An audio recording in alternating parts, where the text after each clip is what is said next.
in the early evening of June 9th, 2013. 19-year-old Maureen L. Kelly quietly slipped away from a campground in the remote wilderness of Gifford Pinchot National Forest in southern Washington state. What she did next, and what happened afterward, would become one of the most perplexing missing person cases in the Pacific Northwest. This is the story of a spiritual quest and a 19-year-old who vanished without a trace. Maureen Kelly was born on September 26, 1993, and grew up in Vancouver, Washington. To her friends, she was known as Anu, creative, introspective, driven by a sense of spirituality deeply rooted in nature. She was not a reckless thrill-seeker. In fact, she often spoke of doing a spiritual quest, a journey through her inner world, through nature, away from the distractions of everyday life. By June 2013, Anu had made up her mind. She joined a small group of friends at Canyon Creek Campground, a quiet patch of forest in Gifford Pinchot National Forest. The area is remote, dense timber, steep ravines, and a canyon creek that cuts through the forest. As evening fell, Anu told her friends what she would do next. She said she would go on her spiritual quest, explore the forest alone. She insisted she would return by midnight. Then, to the shock of everyone, she stripped off all her clothes, her shoes, too. In bare feet, bare skin, she took only a small fanny pack. Inside that pack, a compass, a small knife, and a box of machos. Nothing more. At approximately 5 p.m., Anu turned to the forest and walked away from her friends, moving into the trees, toward Canyon Creek and beyond. When midnight passed and Anu did not return, her friends' concern turned to real alarm. In the early hours of June 10th, they notified the Skamania County Sheriff's Office. Search and rescue teams were mobilized. Over the next 2 days, volunteers and professionals scoured the Gifford Pinchot Forest. Dozens of rescuers, up to 75 volunteers from multiple search and rescue groups, joined the effort. Canine units, ground teams, and forest rangers combed the canyons, creek beds, ridgelines, but their efforts were hampered. That night, cloud cover prevented helicopters from flying. The terrain was thick with underbrush. Visibility was low, and slopes were steep. Despite the efforts, only a few faint signs of Anu appeared, bare footprints believed to match her foot size. The prints began near the creek and trailed upward into denser forest, toward a road, Forest Service Road 54. Search teams followed the trail to the paved road, but there the tracks ended. Canine units lost the scent entirely. After multiple days, and despite the vast, rugged terrain covered, searchers found no other clues. No clothing, no backpack, no signs of a physical struggle. The only tangible trace was those footprints. On June 15th, the active search was suspended. While local law enforcement did not close the case, the terrain and lack of further evidence made recovery nearly impossible. That night, environmental conditions were severely against Anu's favor. Although the day had been mild, the temperatures dropped sharply into the mid-40 degrees Fahrenheit after sunset. For someone as lightly equipped as Anu, naked, barefoot, carrying only minimal gear exposure, was a critical risk. Hypothermia was a very real threat. Additionally, the forest she walked into was not forgiving. Gifford Pinchot National Forest is known for its steep canyon walls, thick undergrowth, and unpredictable terrain. According to searchers, it's very possible to be invisible from above or below, even to a trained searcher.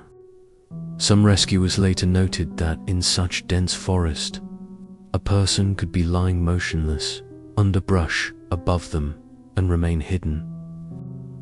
From the start, law enforcement treated Anu's disappearance as a missing persons case, not necessarily a crime. There was no immediate evidence of foul play apparent in the investigation.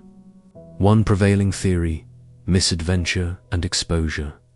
Given her minimal gear, night temperatures, and the rugged forest, investigators believed she may have succumbed to hypothermia. Another possibility is that she became disoriented, lost in the maze of trees and ravines. Her compass might have aided her somewhat, but without any clear trail. Navigation in such dense wilderness is difficult, especially barefoot at night. There are other, darker possibilities. Some observers speculate about a fall. She might have slipped, tumbled into a ravine or creek, and been hidden under brush or fallen timber. Others have wondered if she encountered wildlife. The forest is home to animals, though documented attacks are rare. Still, many searchers discounted that as likely due to the lack of physical trauma discovered in the area. On the other side, some believe she might have chosen to disappear. Her spiritual quest talk, her willingness to walk off naked into the forest. Could this have been a carefully planned escape from her life? Law enforcement has not confirmed any suspect or motive linked to foul play. Why, despite initial search efforts, was Anu never found? First, the terrain: remote, steep, overgrown. Searchers noted that even when teams walked for hours, entire areas might go unobserved. Some believe that searchers may have simply walked past her body without realizing it. Second, environmental conditions: dropping temperatures, cloud cover, steep ravines. And the fact Anu was unclothed meant she would be highly vulnerable and perhaps immobilized quickly. Third, limited physical evidence: only footprints, no clothing, no camp belongings. Without more to go on, the investigation was left largely to conjecture. Canine units lost her scent before reaching the road, which suggests something happened somewhere between the forest and the road, but what, exactly, remains unclear. Search organizations eventually scaled back. The case transitioned from an active search to a long-term missing persons investigation. To those who knew her, Annie was more than a mystery. She was a beloved daughter, sister, and friend. Her family described her as caring, free-spirited, and deeply introspective. Her half-sister once said Anu had been planning this spiritual journey for months. Some of her friends felt that what she did that day was something she needed to do. They didn't try to stop her. Those who loved her are haunted by unanswered questions. Did she really plan to return by midnight? Did she require help?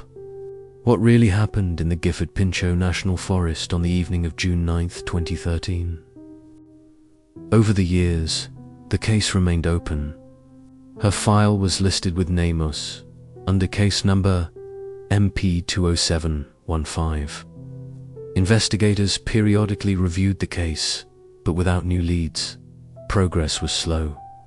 Then, in August 2024, a hiker discovered human remains in the Big Lava Bed region of Gifford Pinchot National Forest.